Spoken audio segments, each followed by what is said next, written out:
Did they win? Good. All right, welcome everyone to our seminar preparing for Rosh Hashanah 5785. This is the year. Very, very important and powerful year. I want us to all to be capable today to tap into some of those most powerful secrets. It's all about the energy and the light of wisdom that we can download and connect to excite our soul of this such a beautiful process. When studying and preparing for this seminar, I didn't know even where to start. There's so much, endless wisdom just about Rosh Hashanah that we can spread it out, just studying it over years. So please make sure you unmute yourself. We'd love to see you also opening up your cameras, just that we feel like in a real classroom. Great to see some of your faces already. So let's start. So our intention today is really to dive a bit deeper into this storage house of wisdom that make itself available for us as a technology so we can make use. Rosh Hashanah and all its secrets are designed especially for the people that seeking for the transformation, that seeking for the growth, seeking for the connection to the creator. And there is no such a better time slot event of the year to connect to that. So this is our intention. Our intention by joining together is to awaken the soul to be so excited from this event. And hopefully with our awakening, the world will be awakened, because it's all about awakening. As you see, I put the year in the Hebrew letters, which is Taf Shin Pei A. It's 5,785. And 85, usually, what Michael shared with us as the first secret, is means po. Pei A, po. It means to be present. It means that there is some kind of a cosmic demand from all the people in the world to be more present, to see what's going on, to open their eyes and see what we've been making out of this world, and also to take responsibility. It means that to feel that we are accountable to everything that happens, not just personally on what's happening in our life. We need to be accountable to everything that's happened. Therefore, it's require our presence. Okay, so let me show you a bit about what does it really mean, Rosh Hashanah. When does it fall? What is exactly represent? So we see that it represents the birth of Adam and Eve, and also it represents the fall. It means that this is not the birthday of creation. It's actually the birthday of the creation of the human soul, the creation of consciousness, and the ability of Adam and Eve really to enjoy consciousness. So Michael Berg shared that imagine yourself like the moment they born to that reality called the Garden of Eden, and they start looking around. This is what Rosh Hashanah truly represents. Even though it's Judgment Day, it means that this is the day that we getting judged. It's also the birthday of humanity.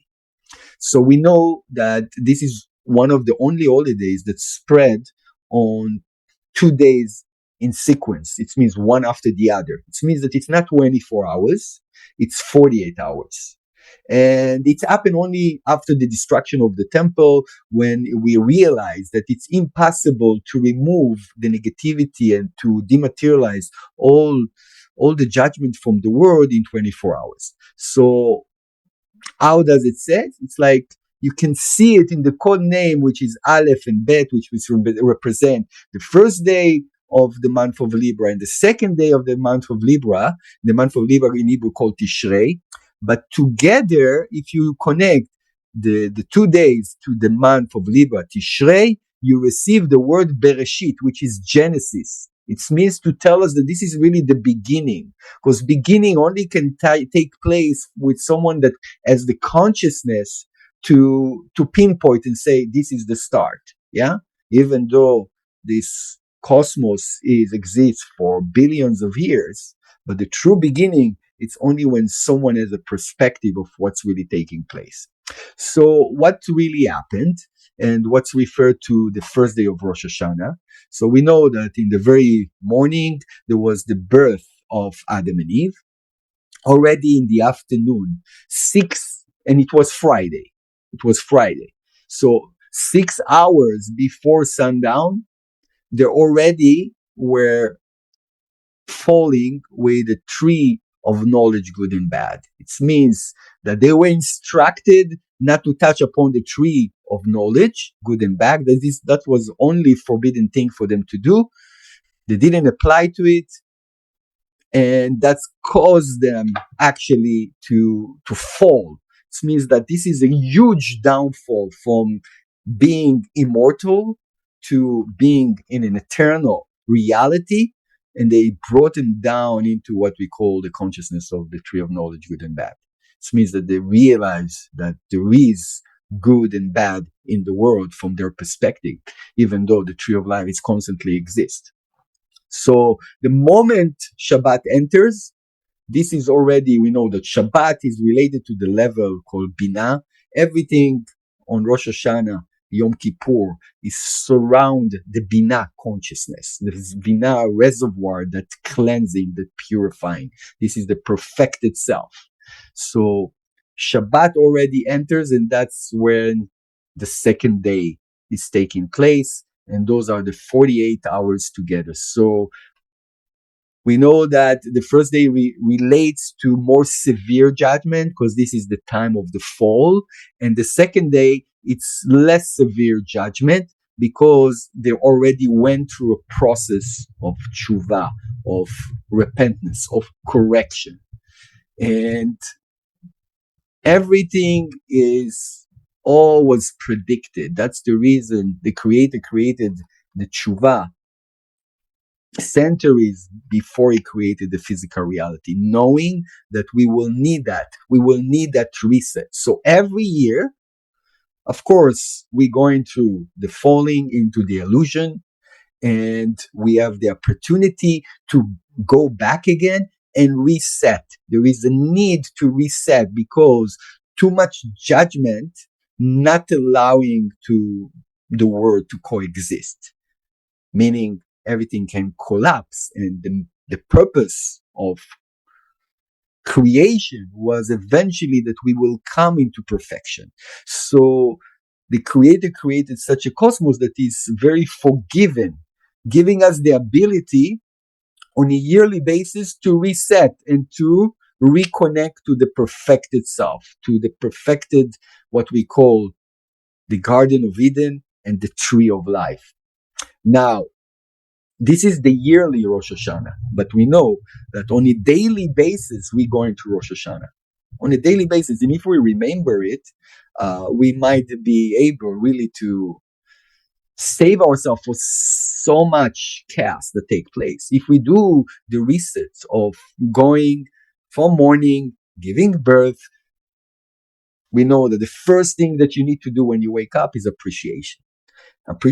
And then you need to take supporting action for your appreciation. Oh, it's a great word. So I cannot be kind. Oh, I cannot be creative. How can I produce? How can I bring goodness? How can I add value? And when you fall from that illusion, it means that you see separation, you see disharmony, you fall into the negativity, you feel bad, you feel that you're not worthy, you feel that you're not capable. That's part of the fall to the illusion. So at night, you're doing the tshuva. And at night is the time that we actually experiencing death. So on Rosh Hashanah, we are going to experience clinical death, or putting into a sleep that we are totally not conscious, really. It says that our soul, the soul of the entire humanity, is putting on hold on that day, exactly as we are unconscious when we are asleep. So we all going through that process, all of humanity, all together. So here there is the process that later on we're going to connected to the shofar blowing also. So we know that the period of 40 days, is a period where someone can move from one level of consciousness to another. He can remove himself and be completely renewed if he follow a certain consciousness, a certain diet for 40 days. So we know that on Shavuot, there was a redemption. This is the first time it's mentioned in the Torah that there was a blowing of the shofar. So we know that the shofar represent truly the ability to tap into the final redemption. And that's what they experience there. They experience it. They say that everyone became a prophet by seeing clearly, transparent. All the reality became transparent. Imagine yourself to see that past, present, and future are like transparent in front of me. I see everything. And they have that clarity on that day.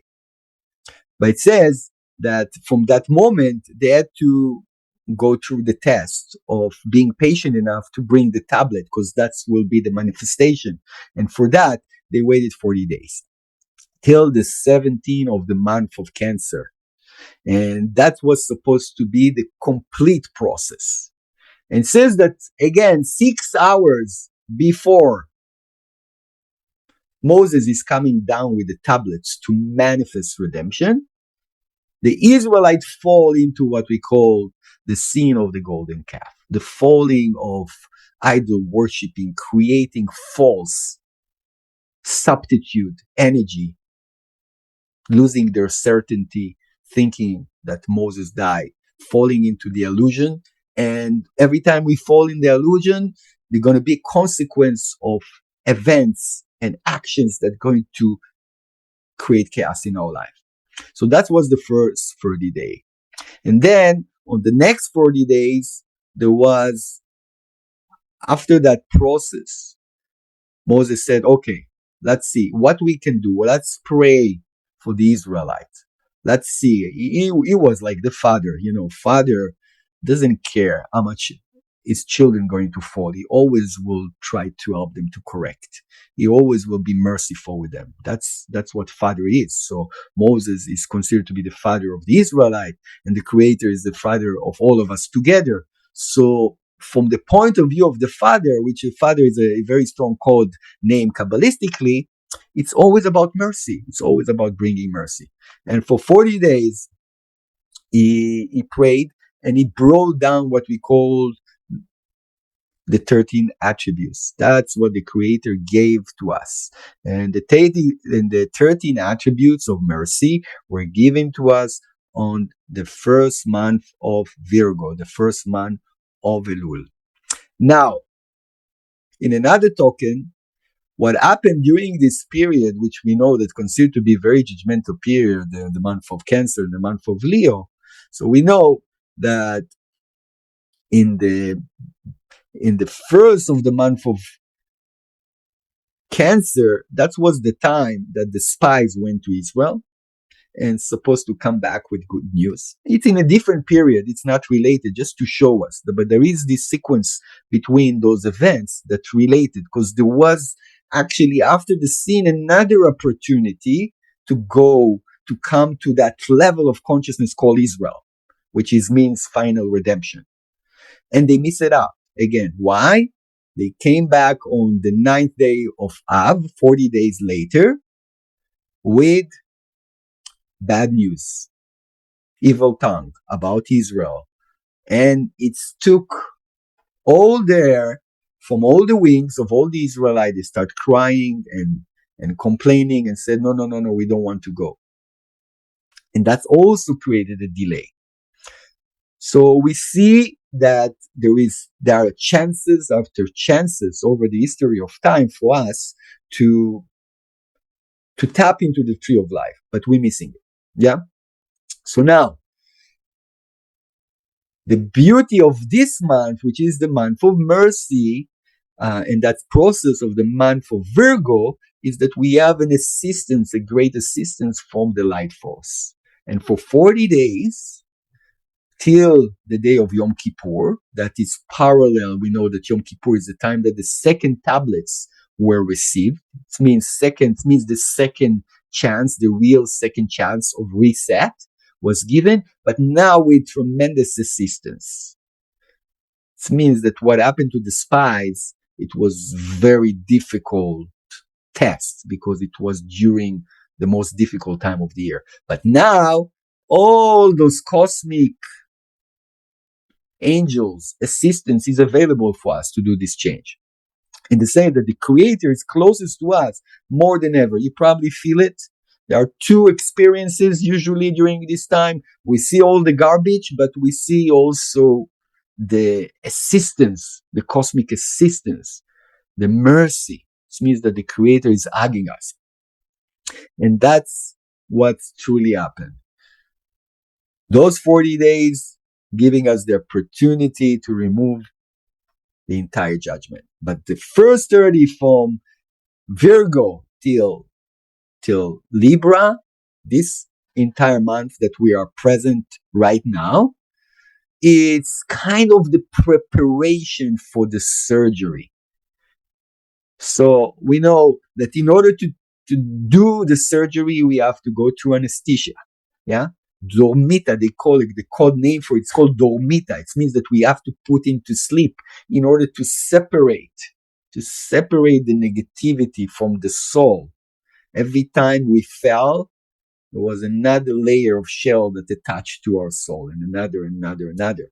Now, the surgery, in order to reset it, we have to separate those two energies, the energy of the soul and the energy of all the mistakes, all the shells of negativity. And that's what is taking place on our birthday. That's what happened on our personal birthday in a way too, if we allow it. So it's also a process that it's beautiful if we take it as exactly as Rosh Hashanah.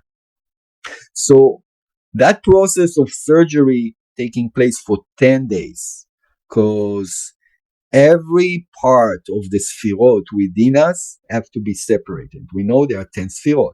So on Rosh Hashanah, there are 2 days. So we know it's the level of Keter. It's the most important. It's the highest. It's the less tangible. It's the level of consciousness. And then it's moving to the level of thoughts, which is Chokhmah. And the rest of the day till it's coming to Yom Kippur, when in Yom Kippur it's the level of Malchut. It means that all the negativity gets separated and transferred, transformed. And that's the time when we receive all the abundance that can be received in our vessel. So people are not aware. Even people that celebrate, Jewish people that celebrate this holiday, they're not really aware what's taking place if they're not studying Kabbalah. Okay, so for them it's an holiday. It's you eat apple and honey, gathering together, family. There is no complete awe that's falling upon us. The awe, the fear of understanding, like if you did your job right on the month of Elul, you coming to a level that you say, wow, I got so far from my potential doing this, doing that, thinking this, thinking that. I'm small, I'm not worthy, they're doing it to me. Blaming, victim. So many stories. And because of my fears, I hurt other people, trying to protect myself, being in a survival mode, thinking that I'm someone about to kill me. Therefore, I was reactive. I hurt other people. I isolated myself. So when you realize how much you got far away from the tree of life consciousness, where you are like the creator, then you say, wow, I'm so fearful of the impact of what I've been doing. Not just for me, for everyone else. So we are in this portion called Atem Nitzavim. This is the portion. Atem Nitzavim, it means also as the yearly slogan. You're all present. Nitzavim, there is a few meanings to it.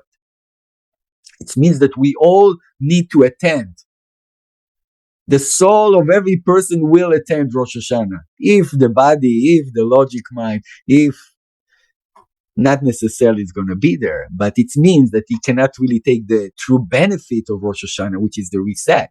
It means that he has to go according to the cosmic computer of cause and effect. The opponent will bring the files and you have to judge and you have to experience the consequences of past action. But we don't want to do that. We don't want to do that because we deep inside want to be as attached to the creator as much as possible. It's so difficult. We know that. We know, and the creator know that. We are chain effect of so many reincarnation. Nobody is here to blame us. We took this baggage. The creator knows that. The problem, we take it personally. Instead of constantly turning into the creator, say, tell me what you want me to do with this tikkun. Help me, I'm here. Assist me. So he's present with us. He's saying, no worries. It's all a game. Let me reset you. And with this resetting, you're going to be so pure that next year, things will start much better. Much, much better. According to the work that I'm doing, according to my consciousness. That's how it works. So, Atem Nitzavim, it means everyone needs to attend. Everyone, Kulchem, Lifnei Hashem El Golchem, your heads of the presidents of the world, the eldest, the police officers, every person. That's the point. If people would knew that, if it was the main event of the year for all humanity, if only people would put attention and say, wow, I owe this moment and I will appreciate a reset, probably this whole world would be changed completely. But for now, we are a minority and we have to do it for everyone. So it's not just about you, about the things that you want to achieve next year, the things that we're fighting for, the soulmate, the career, this. It's not just about that. It means that we have to be here for everyone. And as much as we join a bigger group, so if we're going to New York, if you're coming to Toronto, if you're joining online, all of those three options, or wherever you are in the world, to one of the centers, that's the collateral. This is really the Brit. It means this is the covenant. This is like I'm joining, I'm taking responsibility. And I know that so many people are far away from that. And I'm here for everyone. I'm backing humanity. This is the consciousness. We cannot connect to smallness on that day. We need to think that we are here. We are the one that are present. We showed up. So we need to do the work for the rest of the world. With all the other congregations that are doing it. But it's a very minor amount of people. Trust me, it's so tiny. But it's not about quantity, it's about quality. So we need to make sure that we are present, totally present. And we cannot think about just our tiny needs. And we cannot think about our negativity. It's not allowed to think about any of our negativity during Rosh Hashanah. Yeah, you can process it till Rosh Hashanah, no problem. See it, massage it, break it down, take it apart, analyze it, ask forgiveness. Absolutely. Feel the pain of what you did. This is part of the tshuva. But you coming to Rosh Hashanah, no, now you are responsible for everything, for the world. This is the way we need to see ourselves. I know it's hard to think this way while we are struggling to manifest some of our dreams. Now, I'm telling you, you have to take responsibility for the world. And we see where the world is going. So we have to be thinking that we are the chosen one without ego. but I want to act. I want to care for the entire world. It's going to be very powerful if we can get to that. So Michael explained to us that on Rosh Hashanah we actually creating the preface of the Creator, because the Creator for me, the Creator for you, the Creator for other people, it's all different. There is no one Creator. There is one energy, but I can connect to one aspect of the Creator. You can connect to other aspects of the Creator. Creator is something for you. It's not necessarily for me.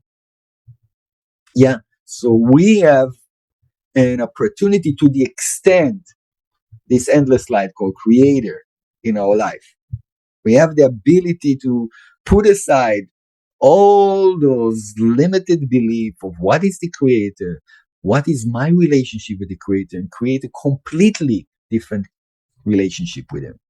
So what the Zohar said in בחוקותיי? כביכול, מאן דאבי את פיקוד דאורייתא ואזיל באורחו אלא עמי ועשיתם כיוון דאמר תלכו ותשמרו מה ועשיתם אותם ועשיתם אותם והואיל מתערב ועשיתם אתם כתיב ועל די ועשיתם אותם והוא כמו הכאילו עשני אמר קודשה ברכו כאילו אביד ללילה ועשיתם אתם בוודאי נשתק חשמה קדישה כתקאיות עלי יקחו להתחברה דבדה. Michael just shared us in a couple of days ago when he gave us the meditation for the charity, and that's what he shared, this verse. And do them, he asked, what is the meaning of and do them? It is already said, walk and keep, why add? And to do them. He answered, he who observe the precepts of the Torah and work in its path. So the cosmic law, the cosmic rules, universal laws. This is what Torah says, really. Torah coming from the word to shade, to put light over, to shine, to show us the path. Yeah. So, and walk in his path in as if he made him above. So say the moment we are committed to follow the cosmic law back again, we're creating this covenant, we're creating the Creator. And we want to create a Creator in complete different way that it was in the past year. We want a complete new Creator. We want a complete new way, a new communication with the Creator. Most of us, our relationship with the Creator is upon need, negotiation. It's upon when things are not working for me, I'm turning to the Creator. When things are great, I'm okay, thank you. I found my parking spot. Thank you, Creator. I'm fine. No, not at all. So the Creator is not about on demand. It needs to be something that is present on the time, all the time. What does it mean? It means that the Creator and the relationship with the Creator needs that I need to see everything as the Creator, the good, the bad, and always ask, Creator, what is the secret? It's like the relationship between father and son. My son is 7 years old, so he's in the edge of questions, and it's beautiful. And I love it. It's challenging constantly all the time with a simple question about things that you never think about. And he asks with such a naive way. And I am, as the father, as the Creator, just want to give him the answers. That's how the Creator is for us. And this is the only relationship that we want with the Creator. We don't want the Creator as someone that is like a slave or servant. Yeah, I have to do what the Creator says. The Creator, all what He wants for us is to be fulfilled and happy. That's it. He doesn't need anything from us. He doesn't need our favor. He doesn't need our prayers. So, just to finish this verse, the Holy One, blessed be He says, as if He made me. This is as being explained, therefore, and do them. The statue and the law, Zir and Pin and Malchut, indeed, it says, and do them, since through being roused by you, they join each other, so that the holy name will be properly prevail. Indeed, you do them. So when there is a connection between the lower and the Zahir Anpin, which is the bridge to the 99%, that's where you're creating the creator. Okay, so we know this is the month of Libra. It's the month of judgment. It's the month of scaling everything, just to bring about the verdict, of what's going to happen to us next week. Yeah, there are consequences to everything that we did. But again, if we do it right and we are already different, we are no longer the same people. Therefore, whatever we did, evil tongue, pride, hatred, anger, jealousy, cheating, lying, laziness, the stos satan action, measured in comparison to restriction, charity, giving, studying, prayer, and meditation. Those are the things that are measured.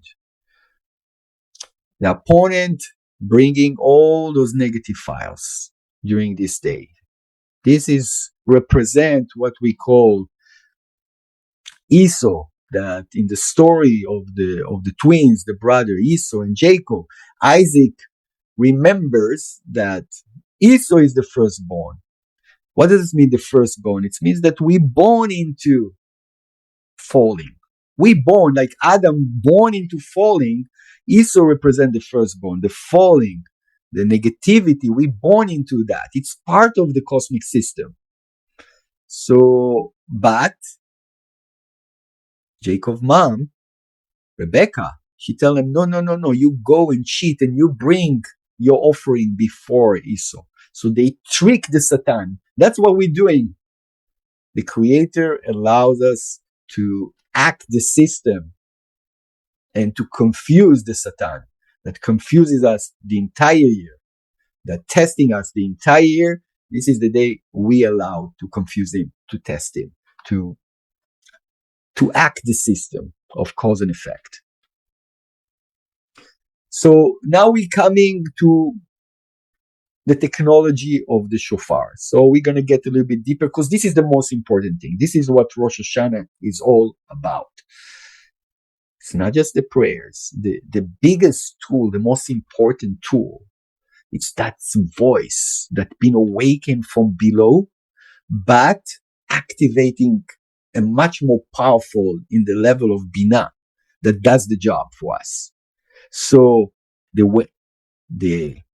wailing, the yelling have to start from us, like pleading, blowing the shofar, the meditations. There are so many meditations. So what I recommend to you in this week, just type the word shofar on Zohar.com and you see different verses or coming from the Zohar explaining the shofar. Even if you don't really understand it to its meats, don't worry, your soul is downloading that program.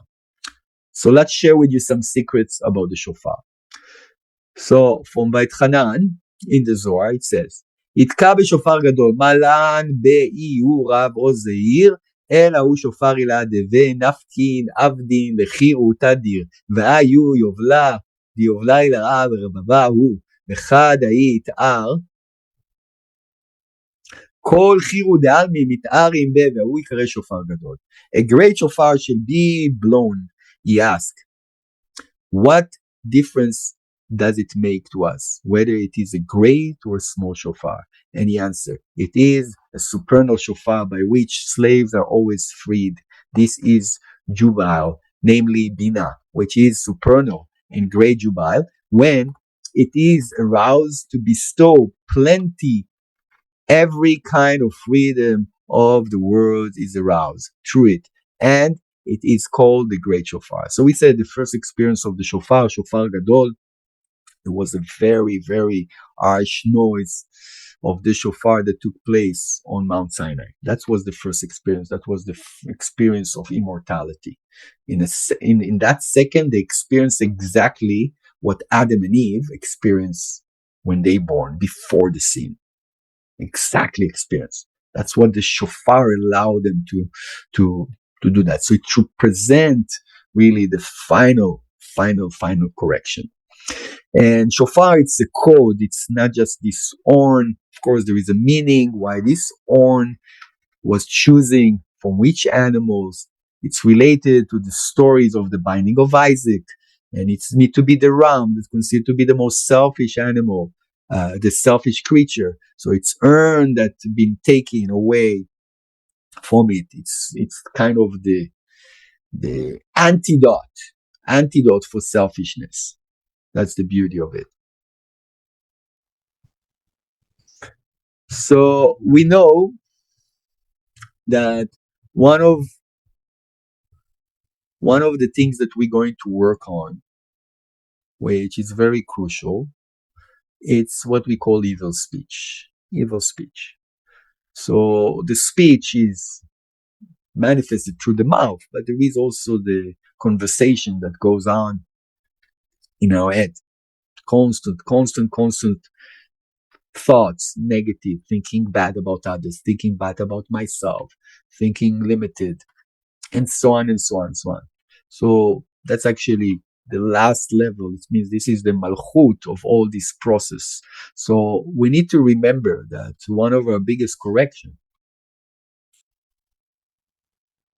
hurting ourselves, hurting our soul, hurting others, it's related to that, because we're not in the level of punching people and in that level of violence, but this is the level of violence that we are doing freely.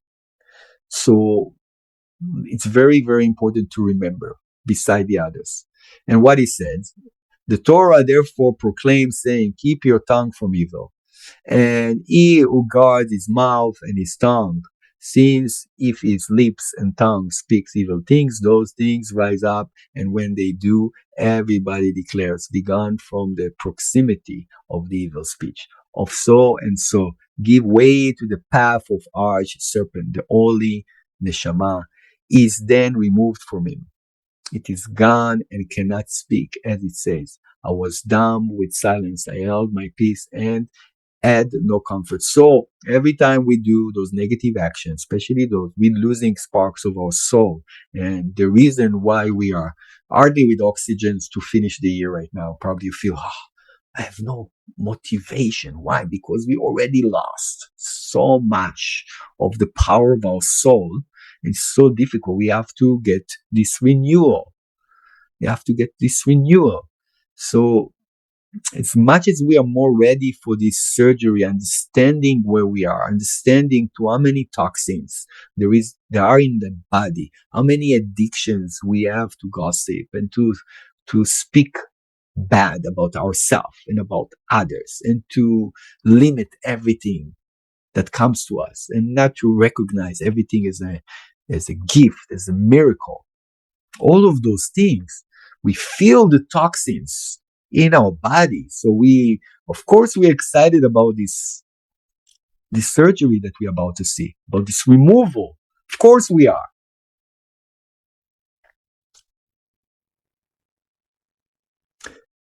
Another verse about the shofar. When that shofar is roused and people repent of their sins, the sound of the shofar should resound from below. The sound rises up, and then another supernal shofar roused, which is Bina. Mercy is awakened and judgment is gone. A deed must be displayed by the blowing of the shofar in order to awaken another shofar Bina, and to draw from the lower shofar all those sounds, tkiya, shvarim, tuwa, tkiya, etc. Soon we're going to talk about those different sounds that the shofar make. Show that all the celestial sounds include in the shofar, the three little columns include in the bina, will be roused to emerge from bina to zir and pin and malchut. Okay. So a secret that Michael shared with us last year. So we understand that the word shofar, this instrument, is a code. It's not just taking this horn and using it. It's never this way kabbalistically. It's all just representing some kind of consciousness from above. So that's the reason. You blow the shofar from below, it's activating something above. It's not about the below. We putting too much attention to the below. Oh, I have to do things this way. I have to pray in a certain way. So we put too much emphasis on the act and less emphasis on consciousness. And that's where Kabbalah comes in and change the whole game. So shofar, in its numerical value, it's equal to 586. And that's the way it's separated. So the letter Shin, it's a very special letter. It says 3 column. It means that it's completely balanced. It's equal 300. In the middle, we have 2 letters, which is Vav and Pei, or Pei and Vav. And that's equal to 86. And the last letter equals to 200, Resh. Okay, I hope it's clear. Now, another understanding. So remember, we said redemption on Mount Sinai, time of Shavuot. That's where the first blowing of the shofar was heard. It was the sound that came from above and was able to bring everyone to this immortality moment. Yeah, that's what the Shin represent. So it's represent with the voice called tekiah. Yeah, tekiah means one unite voice, sharp voice that it's long enough. No breakouts, no cuts, no space in between. And the Pei and Vav represent Rosh Hashanah, or represent all those makings that we did during the year. Because we know Rosh Hashanah represent judgment. It means that all those activities get represented in Rosh Hashanah. It means that all the dinim, all the judgments are bringing into Rosh Hashanah in order to be transferred. Yeah? And the Resh, the last letter, represent the redemption. So many of the writings tells us that in the final redemption, the initiation of it will be a voice of shofar, a huge voice of shofar. Now, the Rav Ashlag put together an article about it, and it says that the voice of the shofar, or what will bring redemption to the world, the shofar is actually the wisdom of Kabbalah. What is the wisdom of Kabbalah? It says that it's starting from a narrow place, very tiny voice that start, and this voice is going to be growing and growing, and multitude till everyone. So now it's a minority compared to the population of the world that knowing about the wisdom. So it's still with a tiny voice, but when it's going to grow bigger and louder and louder and louder, this is where the final redemption will come. So we go into that process. We've been there. We've been immortals. We've been in the Garden of Eden like Adam and Eve. We got to that place on Shavuot after the Exodus of Egypt. Yeah.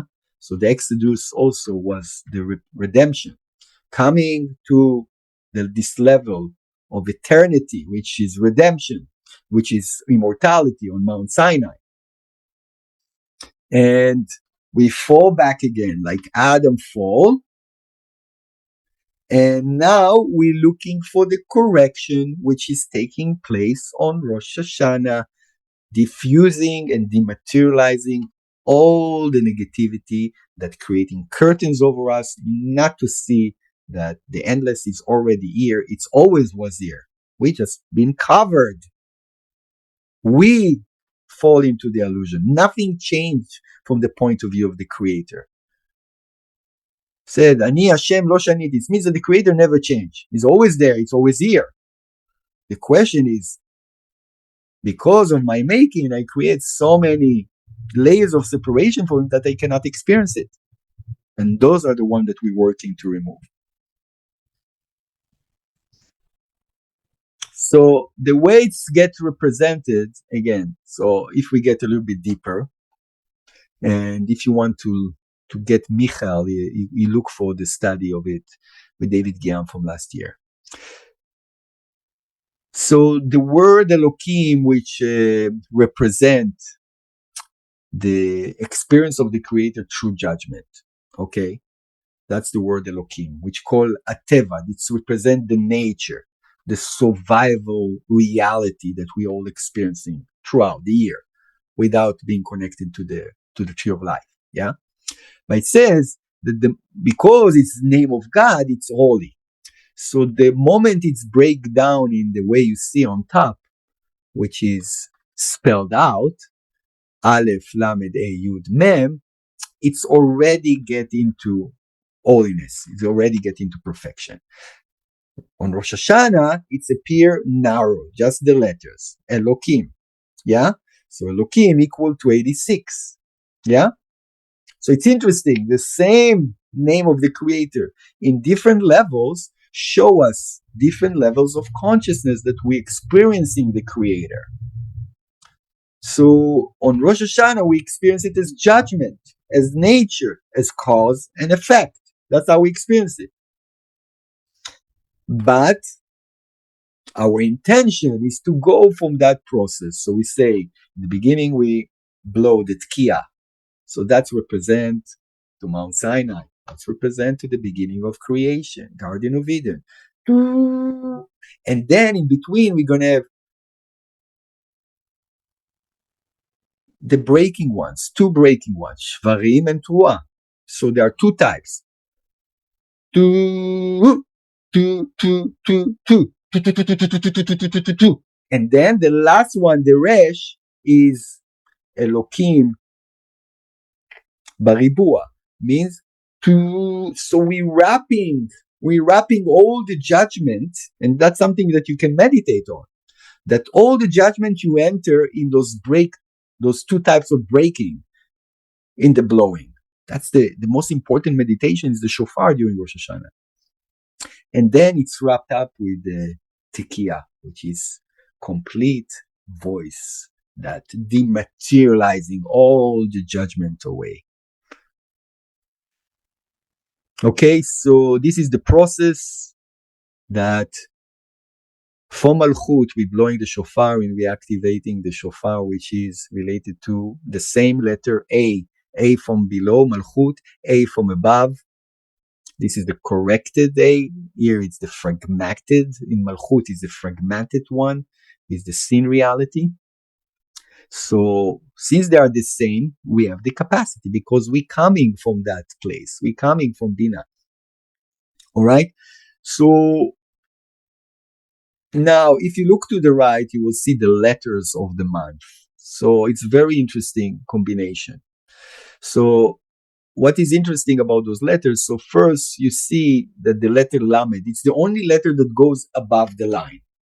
And that represents the access to get out from the mud of the illusionary reality, the tree of knowledge, good and bad. We want to get out. As Michael explains to us, one of the meditation is that when you're lost in the ocean, the Rosh Hashanah and the shofar is like opening, the tshuva is opening like a pathway into this stormy weather, and we find our way. So that's that purpose of the Lamed.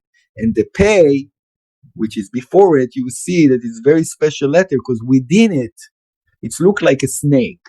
But within it, if you look, there is the white within it, it's representing the bet. You see another inside letter just in white. It's look like the letter bet, which represent the blessings. So it means that everything in life come wrapped with the shell. You break down the shell, you overcome the illusion, you see the blessing.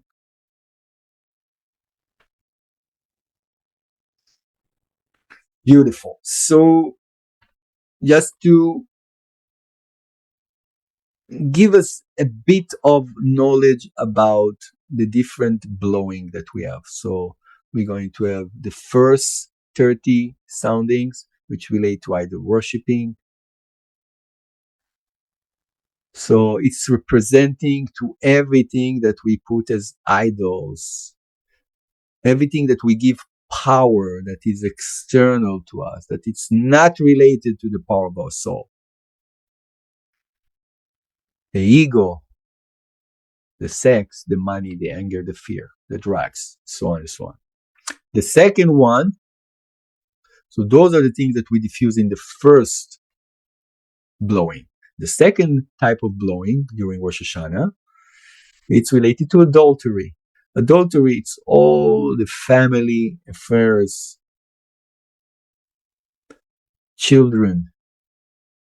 It accusers when we fail fully to appreciate all that we have. This is also about relationships, what type of relationships we have. Any form of relationship you want to fix or cleanse to make them better. The third one is bloodshed. Bloodshed relate to any harm or pain that we cause to another person through embarrassment. We embarrass another person. It's like when someone is blushing, it's like it's kind of murdering his ego. That's the reason he blushes. This meditation includes also improving physical health. So all the health problems relate to that too. And the last one is the one that we talked in the beginning. That's the one that sealing. It's the evil speech, as we said, all the slander, gossip, listening to gossip, the voice, the way we speak to ourselves too. So this is what's happening relating to the shofar blowing. Okay, so now, today, it's actually Monica's birthday from tonight and all tomorrow. So if you have a way to text her on one of her communications, social media or so on, it's her birthday. She is the true Virgo, purity, everything in the face. And she gave us 6 steps to do tshuva. So we understand that tshuva, it's not just asking forgiveness. It's good to do, it's important, but asking forgiveness also religiously without understanding all the impacts that you made through your action, all the pain, because asking forgiveness cannot take any pain that I created to my soul, to any other person. Yeah. It cannot take away. What can take away the pain is understanding what kind of missiles did I shoot to the cosmos? What kind of clouds I created? What kind of clouds of negativity I have created there? And the shofar, then it's the anti-missile. But just religiously asking for forgiveness, it's not enough. So that's the reason we need to go through reviewing our actions, practicing empathy, see your past hurtful actions through another person's lens. This means putting yourself instead of the other person and understanding the pain that got caused, the chain effect of what could happen. Be compassionate, put atonement into action. Connect to your perfected self, return to the true of your essence, means that realizing that this is not who you are. Yeah, it's a shell that cause you, it's a falling that caused you to act this way because you couldn't see. That's the reason. You thought you're right. You thought this is justified, but no. I'm returning to the true self. This is what Tshuva is really all about. Forgive, most powerful tool. So I'm forgiving myself.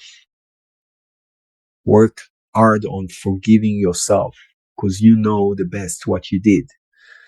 And we're holding it for ourselves and for others. Release it. You have to wipe the slate clean and therefore cannot make the same error.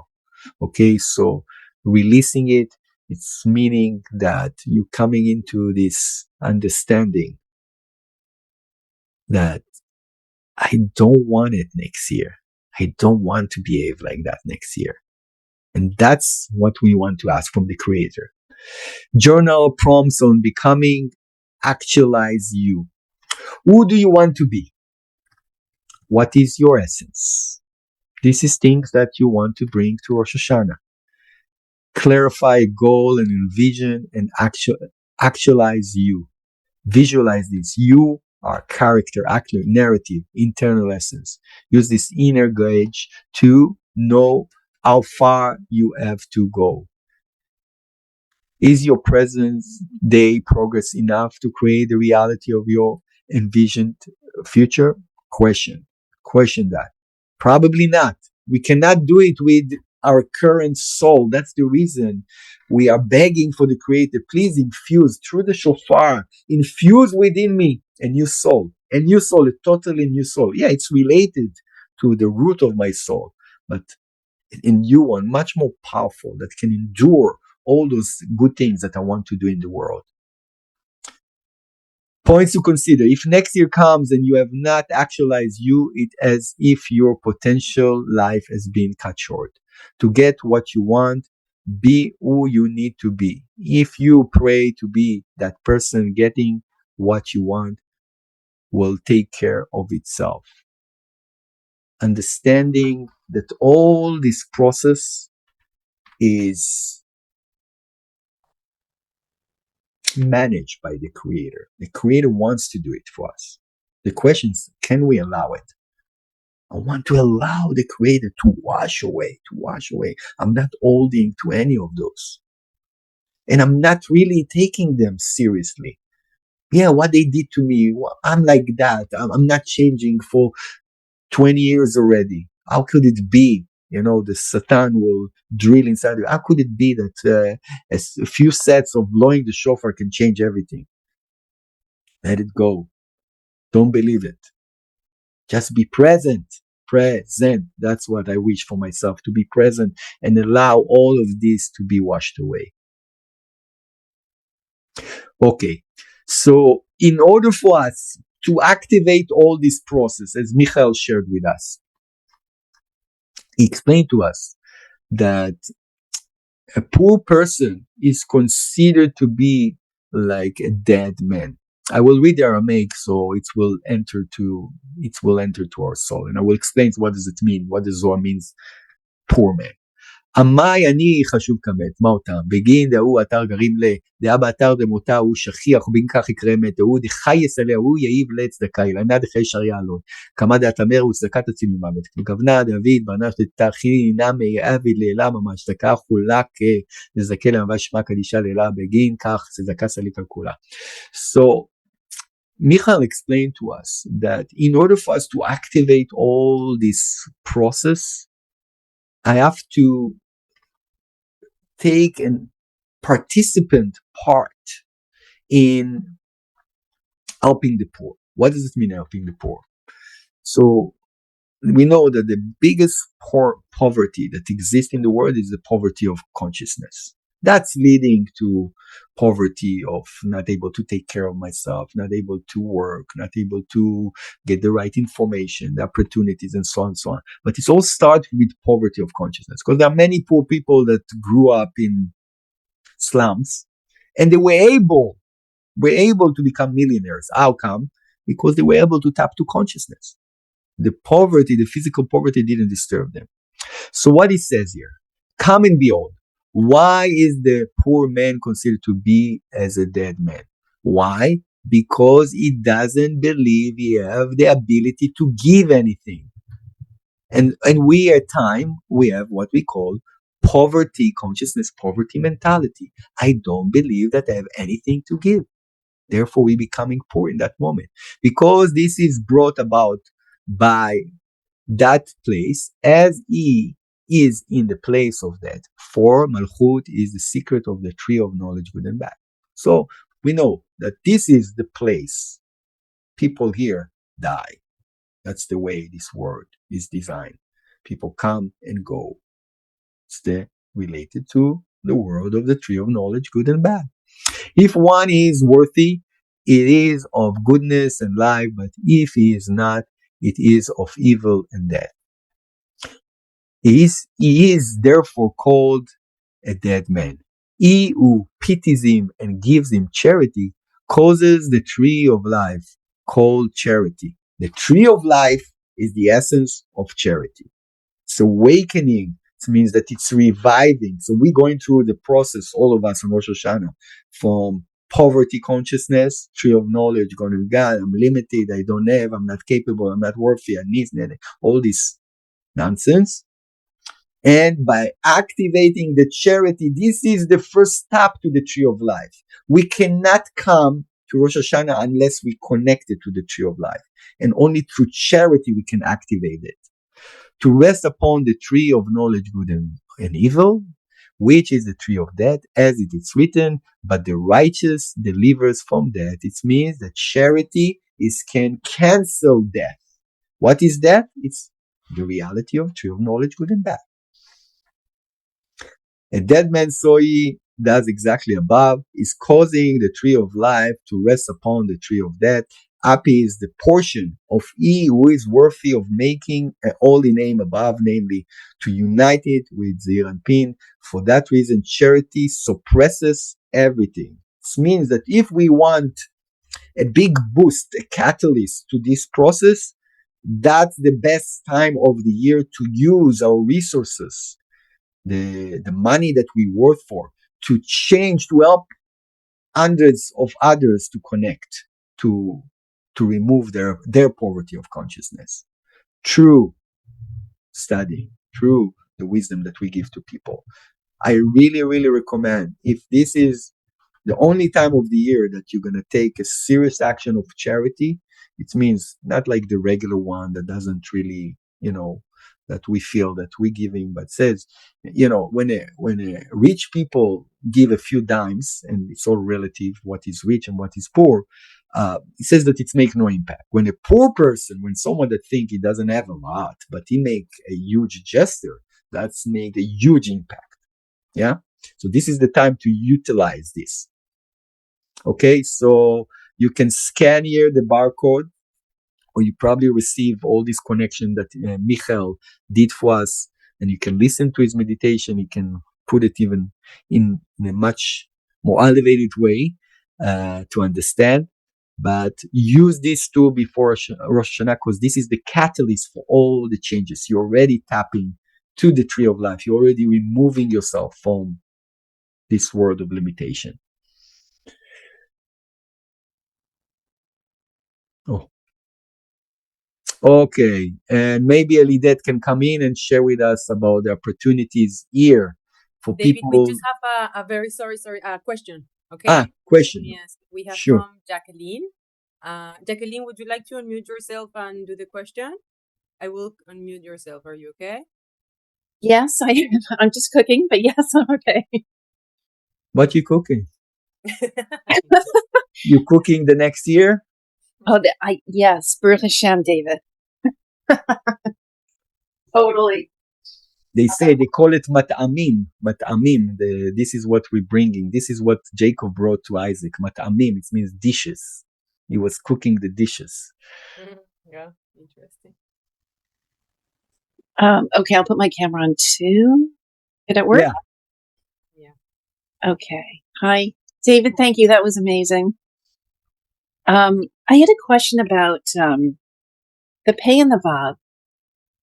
It looked familiar, and I was like, "Wait a sec, that's IR." Yeah, interesting. Yeah.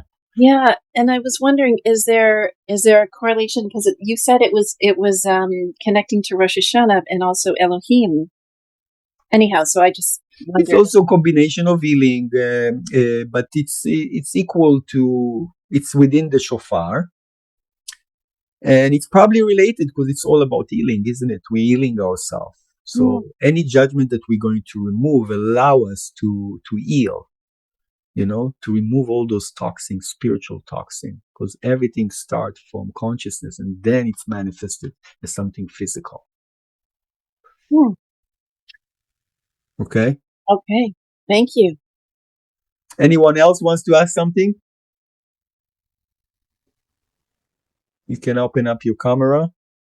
I share with you a lot of deep things. I hope it did penetrate. For sure, your soul got a lot from it, but you're welcome to repeat it. We're going to post this recording. Or also go on Kabbalah.com, listen all the resources. I'm sure everybody will get something out of this for sure. Thank you. Didn't someone have a question about how long the shofar is blown for? Yeah, we already spoke. It was more when it was happening on Rosh Hashanah. So, yeah. Thank you, Jacqueline. Arthur, you raised your hand. You need to unmute yourself. All right. Is tonight's session recorded? Yes. Can we go back post to it? Yes, absolutely. Excellent. I'd like to go through it again. Yeah, by tomorrow it's going to be posted. Thank you very much. All right. I hope I got you excited to do the work and to feel the awe of that moment and the opportunity. Yeah. To remember that we are dealing with family. The Creator is our family. He wants us to, he wants to give us the wisdom. Nader, yes, please. Tfaddal. Unmute yourself, Nader. Unmute. Thank you. Tfaddal, ya habibi. Habibi. Shana Tova to everyone, and this definitely, it feels, alhamdulillah, feast talking to the soul. And I did some screenshots. I'm happy that it is recorded. My question is, because I'm really into numerology and I was fascinated by the number of the year that's coming, that adds up also to 13 numerically. And it says, you mentioned that it's about being present. It's something that I struggle with, and maybe people with ADHD as well would relate. So would the Kabbalah Center help throughout the next year, help with exercises or seminars or workshops that help us to be more present? This is the goal, because we are constantly losing the gift of being present. Yeah. So as much as you have more consciousness, you can enjoy the present moment, and you don't see problems. So you see just present, everything's okay. Yeah. So if we raise consciousness enough, most probably that we're going to be able to be more present and see how we can help more. Mm-hmm. Yes. Saida, please. Hey, hi, David. Just quickly, I don't think you mentioned anything about the nullification, what actually happens, what that's about. Yes. Can you kind of... Yeah, probably I skip a few things, because there are plenty of things that we're doing. But the idea is that it's related to promises. All the promises that we made to ourselves during this year are, we received energy from them. We created angels for them. Now, the moment we didn't go about them, they serving against us in the court of law. So one of the first processes of what we're doing is to release those. Okay, so we need to release them in order that they're not going to disturb in the process of Rosh Hashanah. And is that through prayers, or is it like a ceremony? We're doing a certain connection. Yeah, we recite a few things. So if you are here, we do it here. If you are online, it's going to be also scheduled online too. Okay, thank you. Just remember, it's all about letting go of those things that we thought we're going to accomplish, but we couldn't. We didn't show up. All right, thank you. Anything else? Elidet, you want to share with us about what's happening? Are you sharing the... Yeah. Okay, so when it's everything happening, so we are going to have, of course, in Toronto, we're going to have on Wednesday, October 2nd, connection and dinner. We are starting 6 p.m. with nullification of the vows, and we are estimating at 7 p.m. to start with the connections and then later dinner. But open doors are going to be 5:45. Then Thursday, October 3rd, we're going to have connection and lunch starting at 10 a.m. and we are estimating 4 p.m. to have the lunch. And then Friday, it's going to be full connection from 10 a.m. to 3 p.m. So this is a QR code. There is a package for the entire event, Wednesday dinner, Thursday and Friday. And but it's also the option to register for each one of the connections or meals separately. Okay, so if you have any questions, you can just send me a message or send an email to canada@kabbalah.com or even David. So hopefully you can join us. It's a very, very powerful day, and it's a beautiful also connections that we do. Yeah. Remember, it's so important, and I hope I was able to express how important this event is.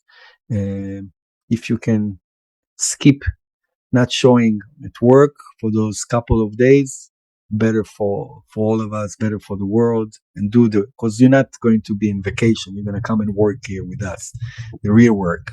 So that's the reason why it's so important.